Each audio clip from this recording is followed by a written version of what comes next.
साथियों, पुस्तक वाङ्मय 63, लेखक पंडित श्री राम शर्मा आचार्य हमारी भावी पीढ़ी और उसका नवनिर्माण आपको पढ़कर सुना रहे थे पृष्ठ 1.122 से।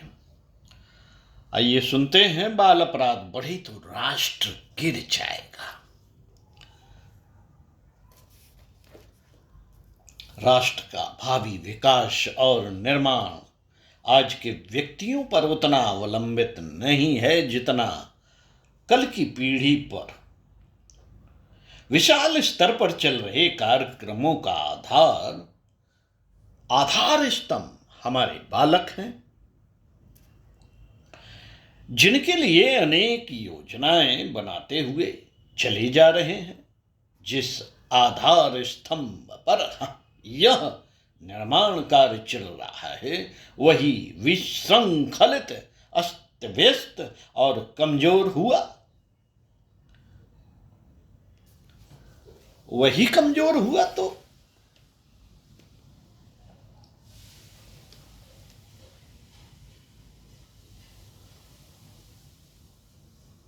तो ऐसी हजार योजनाएं बने, लाभ कुछ ना होगा। राष्ट्र उठेगा और उठकर गिर जाएगा। निर्माण का भवन बनेगा और बनकर धाराशाही हो जाएगा। जंगलों के बीच बसे हुए गांवों से लेकर शहर के विद्यार्थियों तक उद्दंडता, उच्छृंखलता और अनुशासनहीनता आज बिल्कुल सामान्य हो गई है। उनके चरित्र की झांकी ले तो छटपन से ही अश्लीलता, वासनाओं, दुर्व्यसनों की दुर्गंध उड़ती दिखाई देगी। छोटे छोटे बच्चों को बीड़ी पीते देखकर ऐसा लगता है कि सारा राष्ट्र बीड़ी पी रहा है। छोटे छोटे बच्चों को बीड़ी पीकर देख ऐसा लगता है कि सारा राष्ट्र बीड़ी पी रहा है।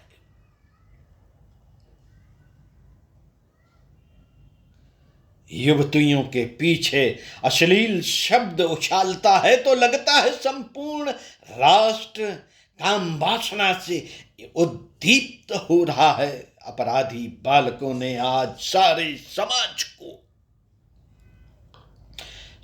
समाज को ही कलंकित करके रख दिया है। साथियों, ना अभिभावकों के प्रति सम्मान और श्रद्धा और ना समवयस्कों के साथ प्रेम और सहयोग। अध्यापक और बाजार में बैठे दुकानदार उनके लिए एक समान है। कुछ शेष रहा है तो फैशन, शौकीनी, सिनेमा, ताश, चौपड़ और मटर गिश्ती। बाल अपराध के आंकड़े उठाकर देखते हुए हाथ कांपते हैं, कलेजा मुंह को आता है। सन 1958 में यह संख्या 15,000 थी, जबकि इनसे कई गुने प्रकाश में नहीं आए हुए होंगे या जानबूझकर छुपा दिए गए होंगे। सन 1961 में यह संख्या बढ़कर 33,000 तक पहुंची और विगत 4 वर्षों में भी इसी क्रम से अपराध हुए होंगे। तो अब यह संख्या 54,000 होनी चाहिए। अब तो और भी होनी चाहिए। इस दिशा में सरकारी और गैर सरकारी तौर पर प्रयास भी किए गए, परंतु लाभ कुछ न निकला। समस्या प्रति दिन बढ़ती और उलझती ही गई। परिपक्व व्यक्ति की मानसिक स्थिति का अनुमान करना आसान होता है, उन्हें दंड से भी, शिक्षा से भी सुधारा जा सकता है, किंतु बाल अपराधों का सही कारण ज्ञात करना भी कठिन कार्य है। कठिन कार्य है, इसलिए यह समस्या अधिक दुरूह और गंभीर हो रही है। हम इस समस्या का अध्ययन प्रारंभिक स्थिति से करते हैं और बालकों के अपराध का दोषी उनके माता पिता तथा परिवार वालों को मानते हैं। यूं तो समाज प्रवेश के बाद बालक अपनी गतिविधियों का निर्माण दूसरों को देखकर भी करता है, पर यह उसकी रुचि के अनुरूप होता है और अच्छी या बुरी, विकासशील या अधोगामी रुचि की उत्पत्ति का मूल केंद्र बालक के माता पिता ही होते हैं। सच कहा जाए तो माता पिता की महत्वाकांक्षाएं ही बालक की रुचि बनकर उभरती हैं और इन्हीं से उसके चरित्र का विकास होता है। बर्ट तथा टैपन आदि प्रमुख पाश्चात्य बाल अपराध शास्त्रियों ने भी इस बात की पुष्टि की है कि बालक के शारीरिक व मानसिक दोष वंशानुगत होते हैं। इन्हीं का आश्रय लेकर वह अपराधी की ओर प्रवृत्त होता है। वातावरण केवल साहस पैदा करता है। पास पड़ोस, स्कूल, मित्र, सामाजिक तथा आर्थिक परिस्थितियां सहयोग तो देती हैं, किंतु अपराधी का मूल कारण उनके परिवार वालों का रहन सहन और उनकी आदतें ही होती हैं। साथियों, उदाहरण के तौर पर जिन घरों के लोग बीड़ी, सिगरेट, गांजा, भांग या शराब पीते हैं, उनके बालक भी इनमें से कोई नशा करना सीख जाते हैं। जिन घरों में मांस पकाया जाता है, उन्हीं घरों के बच्चे मांस खाते हैं। ऐसा बहुत कम होता है कि माता पिता शाकाहारी हो और बच्चे मांसाहारी हो जाएं। अवगुण अधिकांशतः वंश परंपरा से ही विकसित होते हैं। परिवार की निर्धनता जैसी कमियां, बुरे लोगों का संग, अवांछित पड़ोस, नैतिकता को गिराने वाली सिनेमा जैसी प्रवृत्तियां, स्कूल के अविवेकपूर्ण वातावरण आदि से भी बालक की मानसिक स्थिति का संगठन होता है।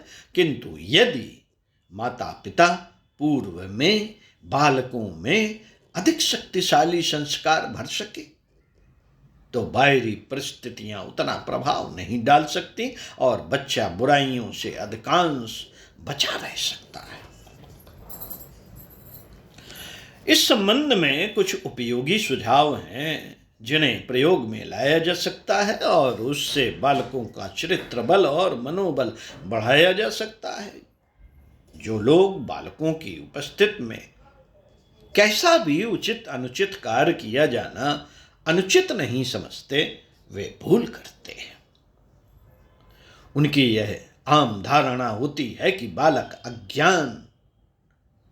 अज्ञानी होता है, कुछ जानता नहीं, पर वस्तु इससे बिल्कुल विपरीत होती है। बालक सबसे चतुर विद्यार्थी, संवेदनशील एवं ग्रहणशील बुद्धि वाला होता है। वह माता पिता के प्रत्येक हरकत को बड़े गौर से देखता है कि वे क्या कर रहे हैं और फिर स्वयं भी वैसी ही चेष्टाएं दिखाता है।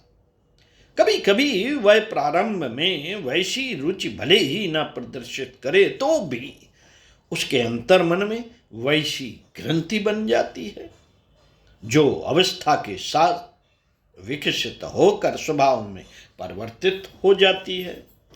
अपने घर में भेदभाव की मंथरा को दूर रखें, अन्यथा वह राम और भरत का संग्राम उठा देगी। एक बच्चे को अधिक प्यार, दूसरे को कम। पढ़ने वाले बच्चे को अच्छे कपड़े और जो घर में रहता है उसे कम कम अच्छे कपड़े। आप इस बात से सावधान रहें साथियों, आप इस बात से।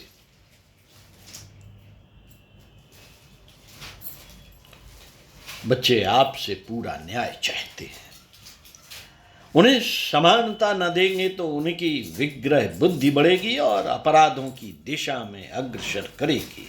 अपने व्यवहार से बच्चे को सामवेगिक असुरक्षा का शिकार न बनाइए। आपके दुर्व्यवहार से, कटुता से, छल से तंग आकर कहीं ऐसा ना हो कि वह विद्रोह खड़ा कर दे, अपना जीवन संकट में डाल ले और अपनी मनोवृत्तियों को दूषित बना ले। अनुचित व्यवहार की तरह अनुचित प्यार भी करना बालक के लिए हितकर नहीं होता, क्योंकि ऐसा करने से वह अपने आप का विशेष महत्व समझने लगता है और जब आर्थिक जीवन में पहुंचने पर उसकी इस क्षेत्र में उपेक्षा की जाने लगती है तो वह विद्रोह कर देता है और समाज के प्रति उसके भी हृदय में उपेक्षा का भाव जागृत हो जाता है। बच्चे के गुण, साहस और शौर्य की प्रशंसा में कृपण मत होइए। इन कार्यों में प्रशंसा से उसको आंतरिक प्रसन्नता होती है और यदि ऐसा नहीं हुआ तो वह आत्म प्रशंसा के लिए बल प्रयोग के मार्ग का अवलंबन ले सकता है। साथियों, इसी पुस्तक को पढ़ते हैं आगे। आइए सुनते हैं। बच्चे पर अविश्वास न कीजिए और उससे कुछ छुपाइए नहीं। अर्थ अनुशासन की उसे शिक्षा मिले यह तो ठीक है, पर यदि उसकी पुस्तकों के लिए या फीस के लिए पैसे देने हो तो उसे टोकिए मत। न ही ऐसा विचार व्यक्त कीजिए कि वह इस पैसे का दुरुपयोग तो नहीं करेगा। बच्चा यदि अपनी स्वाभाविक दुर्बलता के कारण कभी ऐसी गलती कर भी दे तो सुधार का एक तरीका है कि आप उसे अधिक बड़ी जिम्मेदारी दीजिए। उत्तरदायित्व संभालने में बालक प्रसन्न भी होते हैं और इससे उनमें कर्मठता भी आती है। उनसे कुछ छिपाना इसलिए नहीं चाहिए क्योंकि इससे उनके हृदय में भी भेदभावना उत्पन्न होगी और मानसिक कटुता बढ़ेगी। मन असंतुलित रहा तो उसके कार्य भी असंतुलित होंगे और उससे बालक का अहित ही होगा। अपने घर का वातावरण और बालक के प्रति व्यवहार यदि आपने दुरुस्त कर लिया तो यह समझिए कि बालक को आपने 90% अपराधी प्रवृत्ति से बचा लिया। आज बाल अपराधों में अभिवृद्धि का कारण लोगों की पारिवारिक अवस्था ही है। इसमें सुधार हो जाए तो बालकों के चरित्र का विकास कोई कठिन बात न रह जाए। साथियों, शेष 10% अपराधों का कारण समाज की बुराइयां होती हैं। बच्चे को बुरे लोगों की बैठक से बचाकर सिनेमा आदि के स्थान पर साहित्यिक या अन्य कोई रचनात्मक आदत डालकर सुधारा जा सकता है। यह कार्य कोई मुश्किल कार्य नहीं। थोड़ा सा ध्यान रहे तो बाल अपराध बढ़े नहीं, क्योंकि इनका कारण कोई और नहीं होता इनका कारण अपने उत्तरदायित्व का समुचित पालन न करने से लोग स्वयं ही अपने बालकों को अपराधी बनाते हैं। तो सुधार का श्री गणेश भी अपने आप से ही किया जाना चाहिए। अपने आप से सुधार का श्री गणेश यदि हम करेंगे तो बालकों के अपराध बहुत हद तक कम करने में कामयाब होंगे। साथियों, इसी क्रम को आगे बढ़ाए रखते हुए अगले वीडियो में आपको पढ़कर सुनाएंगे बालकों में अपराध वृत्ति और उसके कारण। तो सुनते रहिए कुछ अच्छा और पढ़ते रहिए कुछ अच्छा।